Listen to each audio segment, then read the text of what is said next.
What's up folks and welcome back. I'm happy to announce that today is the final day we'll be doing full breakdowns of the major alpha updates, and that's a good thing because that means we're that close to the official beta and launch of New World. The May update came early this month and it's classified as the last major update before we hit the finish line. We also received two different official videos for New World, the first being the trailer they released yesterday alongside our special expedition event, and this one showcases the world of Aeternum from a cinematic viewpoint, but also a couple very critical snippets that I wanted to go over.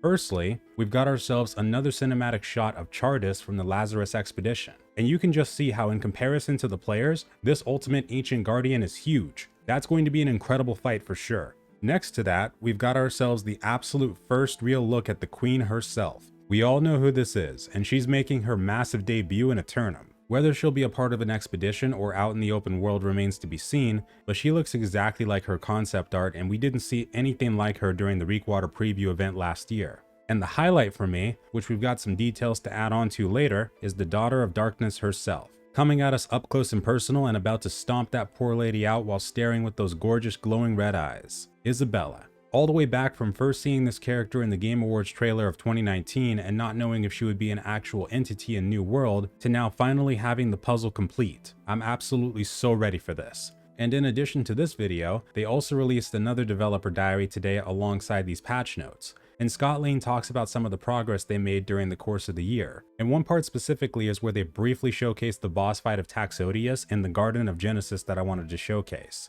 Looks like he's got some abilities from the Eden Grove Spriggan, and he looks like he's going to be yet another really fun fight to encounter. But with that out of the way, let's go ahead and jump into this May update. Starts off right away with showcasing the newest addition to their expeditions, so now we've got 6 total. Amrine Excavation, Garden of Genesis, the Lazarus Expedition, Dynasty Shipyard that features the Empress herself as one of the boss fights, and now both the Shattered Obelisk and the Depths. Shattered Obelisk is described as a further journey into the depths of the Amrine Temple, which is curious because the expedition is located in Neverfall at the obelisk, so it sounds like they connect underground somehow. For those of us interested in lore, this might be the biggest one to explore, because it might answer some really big questions surrounding what exactly happened there and with the ancients. Also showcases a couple screenshots and tells of the bosses known as Electos the Relentless and the Regent. From their descriptions, I'm assuming that this first screenshot is showcasing Electos as a powerful mage that has stood for eons untold. They focus the arcane energies that resonate within the obelisk to lay waste to intruders. And for the Regent, I found a couple screenshots at the very bottom that I think are showcasing her, towering above her armies and adorned in brilliant gold armor. If this really is her, that would be so cool because this character is in fact holding what appears to be a greatsword. Yet another highly anticipated weapon, but it seems like we might not be getting this one or another one before launch, according to a recent article interview hosted by WCCF Tech. The question they asked was related to other weapons we'd be seeing beforehand, and the answer is what we have now is what will be in at launch. So that means that the Ultimate Weapon Guide video that I released yesterday will contain every single weapon that we'll have access to for a little while. And the next expedition is known as the Depths, located in Restless Shores, featuring both the Archdeacon as one of the bosses and Commander Thorpe himself, who now fancies himself as the Master of the Tempest, whatever that might mean, but also as the King of Corruption. But I would say he's more on the level of Isabella or underneath her because he came on the boat with us to Aeternum, and he's being described as an agent of the corruption, so I in no way believe that he's anywhere close to being the big dog. He may fancy himself a king, but where is their god is my big question. First expedition is locked at level 35 minimum and the second is level 45 plus. Right underneath these expeditions, we get another major addition to the game known as player titles. I think we kind of knew this was coming, considering we get a title from pre-ordering the game, but also people that participated in the alpha would be granted a title as well. These are given for completing certain activities, such as certain achievements or more than likely expeditions and possibly field bosses, exploration and lore page collection, things like that is what I'm guessing. Over 100 plus titles in the game already, and they will fall into 2 categories, either account-wide or character-bound. Super interested to find out more about this, and I love the fact that they're expanding on this system.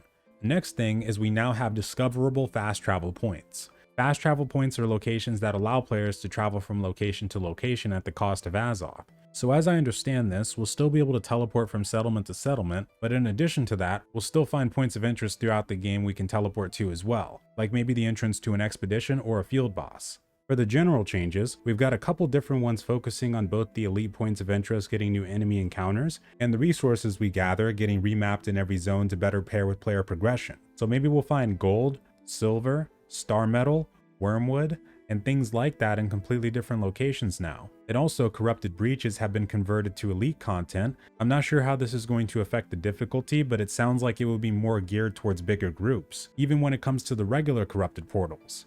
I'm hoping that means an increase to the experience and item gains, because that might give players a further incentive to continue doing these as opposed to other content. Questing changes, we've got ourselves new territory quest lines in Brightwood, Cutlass Keys, and Weaver's Fin, and 2 new quest lines added to the main story to take players into the second newest expedition. So I'm assuming since previously they capped the main story quest line at level 40 for the last ones, this might increase it to 45.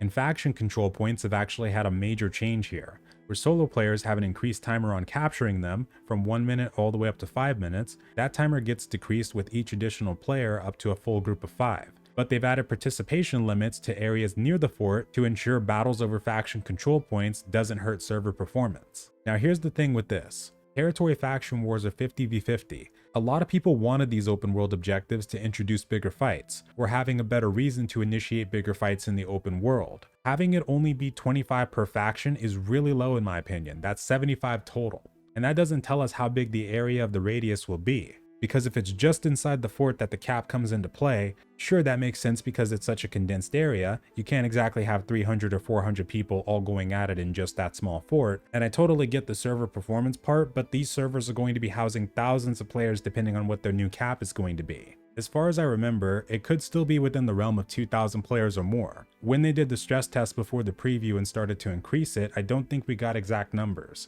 And this could also be them playing it safe while they work on the server infrastructure, just to make sure they can focus on other things and not have this continually break their servers. But I cannot stress enough that I really hope this gets increased or completely removed in the future. In addition to that, this is probably a good spot to throw in an idea. So they put in a mechanic to combat solo players overtaking forts by themselves. A while ago when we were still talking about suggestions they could add, we talked about dynamic events in the open world, which I would still really love to see, by the way. But I talked about an idea for adding actual NPC settlers to the world. I'm not talking about vendors or quest givers. I'm talking about fill these cities with NPCs that are either interacting with the world and the settlement, able to talk to the player, or even just stand there and moving around. You could have dynamic events spawn where a group of settlers are fighting against ancient guardians or corrupted, and you and your friends can jump in, or merchant caravan escorts, of course, settlement raids that can happen from the enemy faction. These are things I think would help elevate New World to have a living, breathing world. And the same can be done for the open world forts. To prevent small groups or solo players trying to snipe them all day, the timer would probably help, but you could also add some NPC defenders, maybe just a small cluster of them even, and their allegiance will change as the fort changes hands between the factions. I think that could be pretty cool, but I would like your guys' thoughts on that too. And just a little further down, we have the housing changes. So now houses in the settlements have tiers to them, and they also later tell us that they removed the dynamically changing price of buying multiple houses. So now it's more based around the tier of the house and not how many you have. With each level, you can see changes in the fast travel cooldown, the maximum pieces of storage furniture allowed, maximum number of pets, max number of lights, and the territory standing requirements. Faction missions come next, where they remove the gathering and crafting missions, so it seems to be strictly combat related, which is completely okay because town projects focus on gathering and crafting. And they reduce the chest and kill count requirements to ensure players can find all targets and are not required to wait on respawns. And they removed the faction mission access in territories where players have not reached the minimum level. It seems like they've made it so to accept faction missions in certain places like mid to end game, you've got to get to a certain level first. Skipping down a line, they actually introduced a daily bonus for the first 3 faction missions completed every day. We find out later that this is a 200% experience bonus for the first 3 you do every day. If it still works similar to how it did before, it would be very beneficial to look at which faction missions are going to give the most experience, but they also rebalance the winnings we get from doing these missions, so we might be looking at a reduced experience and gold gain to begin with. Following that, we've got some very interesting faction and rank changes. The missions will now give you reputation and faction tokens, and players will automatically be granted quest lines that require enough reputation to get to the next faction rank. After we do this, we'll be directed to our faction representatives to do a promotion quest, and faction tokens are no longer required to rank up in your faction, which is really good because most of the time to rank up, you had to spend close to or the exact amount of faction tokens you were capped out at during each rank. So doing it this way will let people have more for buying gear and staying up on the content. Next, we've got the experience and leveling changes. So they made some changes to the leveling curves to speed up the leveling for casual players. One of the things they did is adjust the winnings you get for doing quest lines lower than your level, in addition to adjusting the experience gain for killing monsters, which I'm super glad to see because I would love for mob grinding to also be a viable way to progress, even if it's slightly lower. Also, both expedition quest lines and expeditions themselves, as we find out later, now give more experience when completed, along with territory standing levels, all gathering, crafting, and refining trade skill levels, and even journal pages give experience when you complete those. So they're starting to further accommodate different play styles by allowing them to contribute to your overall player level. I think this can be really good because that can be another way to further incentivize you to keep playing how you want to. And because of the fact that the higher tier gathering tools require player level instead of your gathering level, now you won't have to worry too much about finding a stopping point to make sure you keep up in levels. Rested experience is also being adjusted, and this seems like something to help players that may not have a lot of time to play every day, which is good. Or even if occasionally things pop up and you can't log in for a little bit. So they reduced the wait time before beginning to generate rested XP from 12 hours to 8 hours, raised the overall cap for rested XP from 100% to 150%, decreased the rate at which it's gained from 2% per hour to 1% per hour, and rested experience now works on all sources of XP. They talk a bit about the leveling milestones right after, and the quest lines, or more notably open world PvP, and town projects have had a drastic change. Firstly, they adjusted the PvP flagging bonuses. You will now gain experience, faction tokens, and items when you kill a player. They've taken away the 10% experience gain, but you can get bigger bonuses based on how long the player was alive and flagged.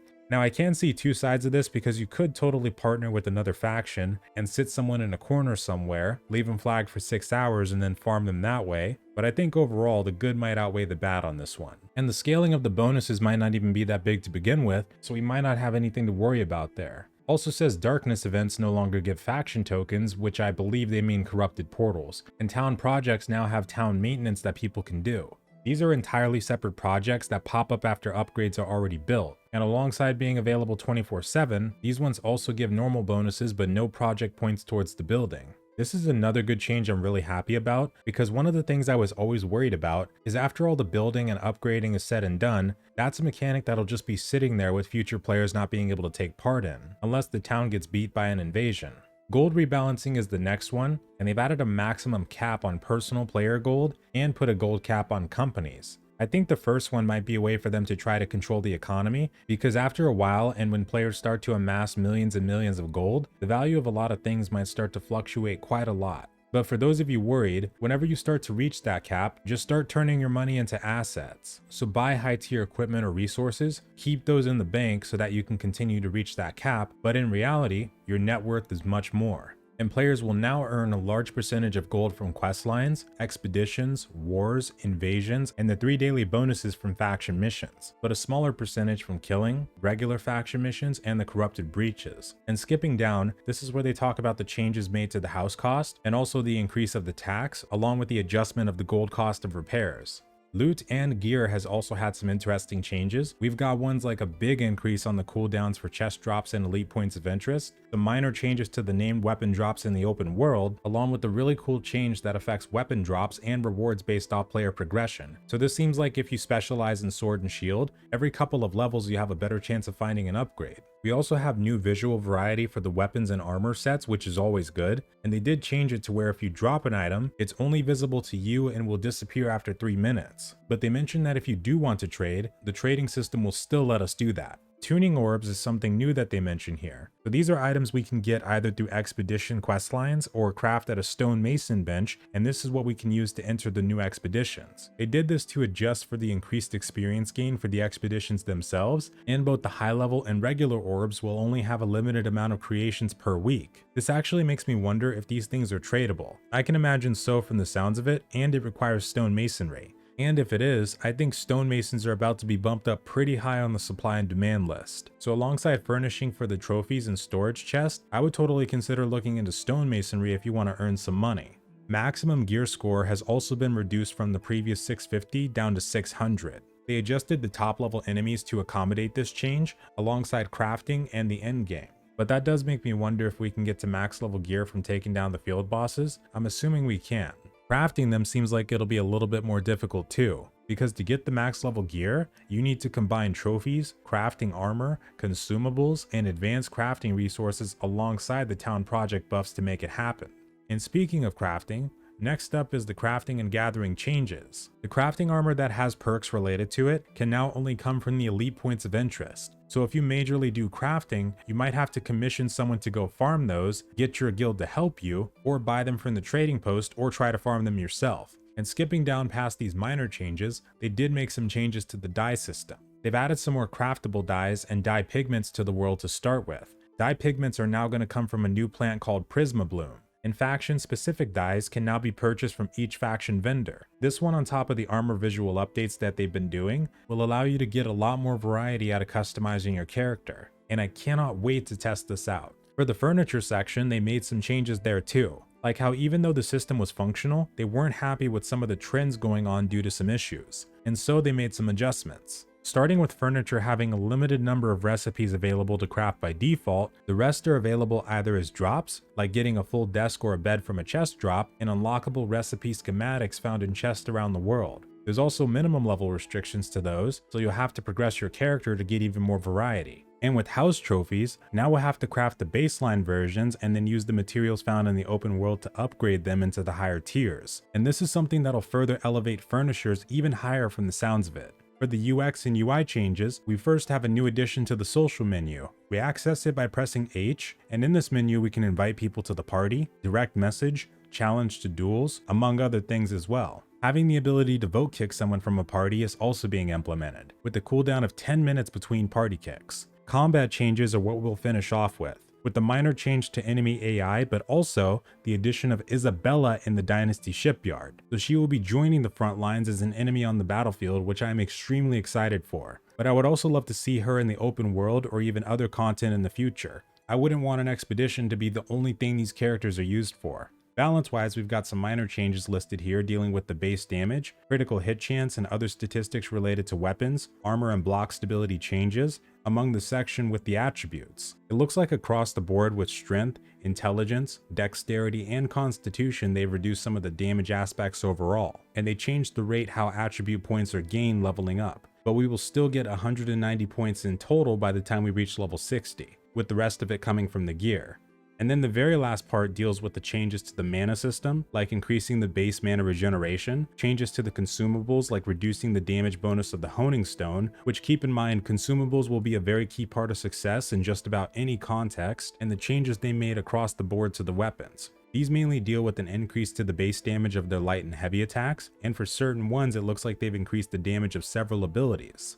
And that'll do it for the last major alpha patch for New World. I was really hoping we would get at least 2 more weapons before launch, but it looks like they're going to focus mainly on the balance changes and bug fixes from here, which I can totally understand. There's been some things that definitely need to get fixed with the weapons, and I'm sure there's some tweaks needed in general content areas as well. But either way, please let me know what you think about these changes. Thank you so much for joining me during all these alpha news updates, and have a wonderful night or day.